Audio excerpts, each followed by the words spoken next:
Le séisme au Népal de magnitude 7,8 qui a déjà fait des milliers de morts n'a pas causé des dégâts qu'à Katmandou. Non, loin de là, car si la capitale est la face visible de l'iceberg, des petits villages moins accessibles ont également été touchés dans la vallée de Gorkha. Et pour en parler, notre envoyé spécial en direct du Népal, Julien Bouissou, quelle est la situation sur place? Alors, il faut savoir que Gorkha, c'est la ville la plus proche de l'épicentre.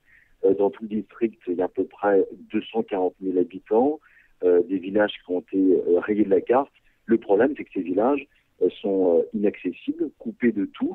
Donc, le seul moyen, en fait, d'apporter à la fois du matériel médical, des tentes, des couvertures, c'est d'utiliser des hélicoptères.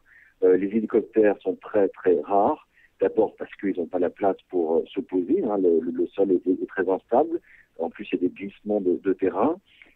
Donc, ce qui s'est passé aujourd'hui, c'est que il y a 6 hélicoptères, mais des petits hélicoptères civils, hein, pas les grands hélicoptères militaires qu'on attendait, qui font des rotations et qui évacuaient donc des blessés. Malheureusement, il est encore difficile d'apporter du matériel médical.